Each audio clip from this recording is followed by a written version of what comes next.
There's three lines of energy in the body, in this side. The lung, pericardium, and the heart, they all start in here and they come right out the hand. And on the back of the hand, there's three more, large intestine, triple wormer, and small intestine, that start in the hand and come up here in the face. So what to do is that we're going to promote some stretching of the muscles, but also the opening of the wrist, the ankle, and the shoulder joint, along with some compression here to open up the front of the chest. So we're just going to simply start by coming up, grabbing the hand in neutral position, and just leaning back. Now I lean back a little bit this way because if you come this way, you're going to get more lateral flexion of the body, and what you want is more depression of the shoulder. So that's why I'm coming right up against them and even angling a little bit across the midline, just to do some nice sustained pressure. So I'm opening up the joints, but I keep that pressure. So I take all the slack out of the arm, and then I just slowly turn the hand like this. And what this does is helps unwind the fascia. And a lot of times they might feel a little, his wrist just released, a little fascial burning. I don't know if you feel any of that. And the fascial burning is where the fascia is thicker, trying to support what you're doing. You know, because fascia, even though it might bother you, it is your friend. And it's a very supportive organ. So slow like that. So that does a lot of work by seemingly a little effort, because it opens up the joints, starts to soften the fascia, changes the viscosity of the fascia, but also stretches muscle too.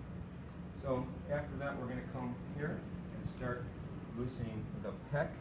So we're going to work below the clavicle and on the inside of the head of the humerus, right in the soft tissue here. So palm, compress, just really like this, nice. Over, over, over. Compress into the bicep.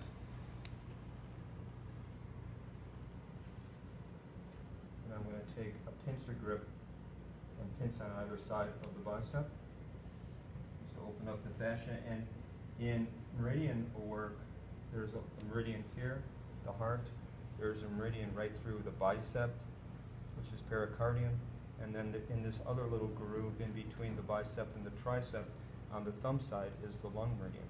So along with general compression for the muscle, I always try to be specific to these lines of energy and simply knowing the general location here. Also compression like this, holding, and then bringing the arm this way to unwind that muscle.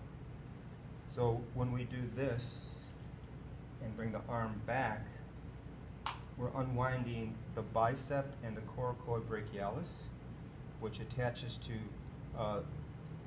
the coracoid process. And these two muscles also responsible for bringing the shoulder forward. So it's not only pec minor. When it gets tight, it'll present as the head of the humerus rolled forward, but also the coracoid brachialis and the long head of the bicep. So this is an unwinding procedure. It also opens up the meridian, so come mash down like this, and then pull this down. You work to the joint.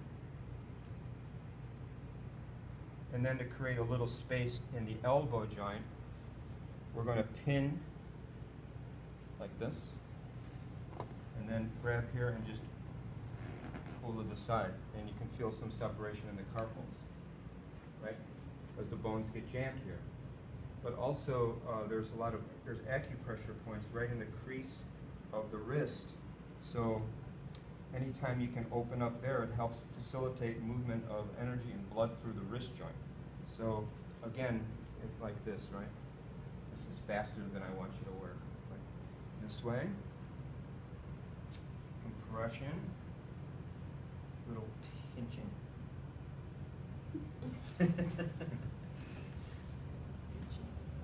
And then a little keeping compression and unwinding here.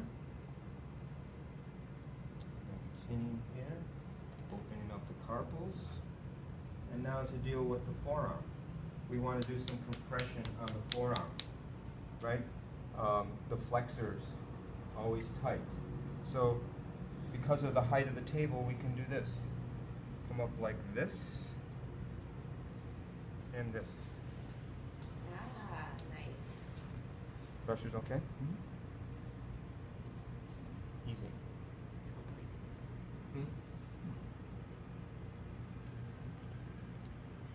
And I'm doing something, I'm choosing this leg because every time I'm compressing, my stance is opening up. If you did this leg, you're closing your stance and you're becoming off balance. Right? Crazy. So try to do something that helps open up your balance while you're doing it. Right? Okay, from here, lift noggin with palm of hand. Okay. Come down like this. Put one hand on the hip, one hand on tip of elbow. Stretch like crazy here. Right? And why is that important?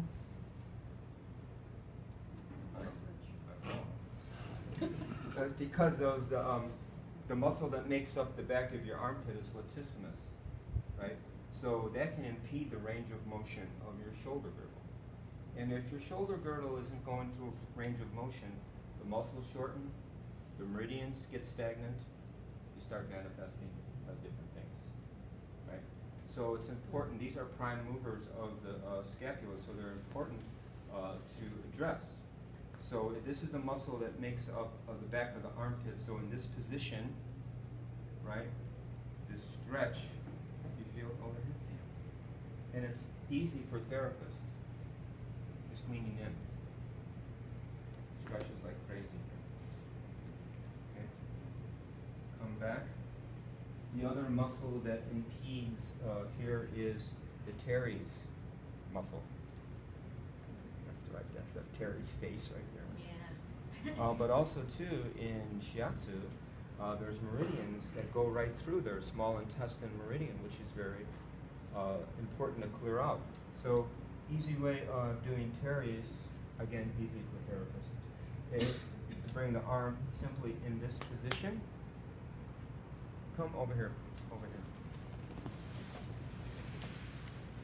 So to find teres, it's like if you follow the axillary fold, like the fold of your armpit as high as you can go, and you just come right above it. So in this position, it's exposed, so I can take my thumb and just sink right in there like this, and boom. So there's no really digging around. It's the same level of pain for them, but so much easier for us, because this arm position exposes the teres more for palpation, right? So let's just do that a few more times just to make sure that we all have it, shall we? Sure. Why not? No reason. Right. So, and then if you let your thumb come down and go towards the table, you get subscapularis. You like it? Yeah, it's great. Does he like it? Amy? Yes. He loves it. Tears That's of like joy. that's like the bad voice in my head. No, go ahead, more. Like the little devil. Go ahead. Okay, so y'all, this is very nice for clearing shoulder girdle. Very easy. So that's a good thing. So after that, we're just going to come down like this and do a little compression onto the rest of the arm. Compressing. And again, you want to compress. So here, you know, you can compress or else you can compress. Right? Pressure's okay? Again, intention doesn't change, but you can. It's just like anything that comes up in your life. The only thing we have control of is how we react to it. So it's the same with body work. Okay, this just came up. What to do? That's up to you. Not just one thing. There's 100 things to do. That's up to you. Can you get mad when something happens, or can you stay calm? Can you overreact? You know, blah, blah, blah. Same with body work. So here, and then to compress this lower portion, we can just use the body as a support and compress right in here. So simple for that one. And we're going to end by just opening this up a little bit. So pec major, always tight, always trying to do a little sustained pressure. So there's a couple of things you could do, particularly in this table height. One of them is coming like this so that your knee is pretty much even with the shoulder. And you take the palm of your hand and place it on the inside of the humerus so that you're engaging the pec major. And simply, you're going to come up and then shift your weight and let it come through your arm for sustained compression. Okay? Easy.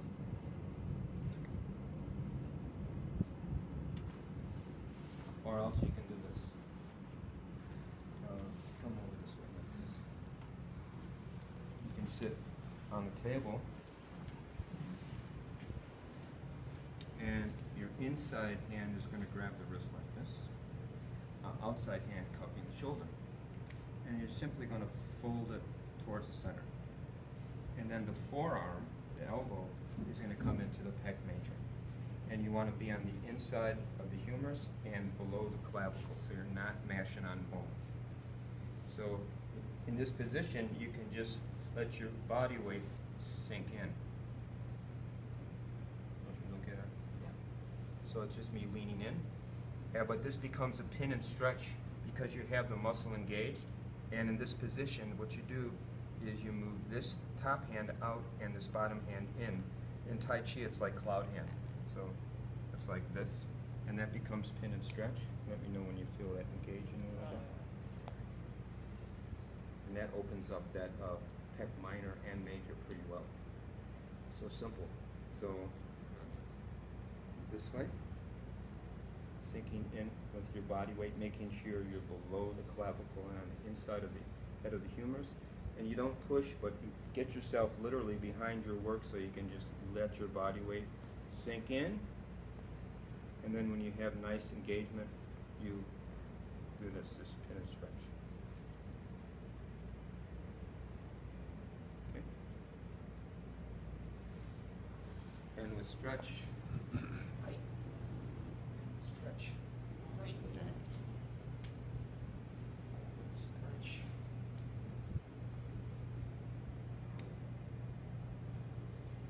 Okay.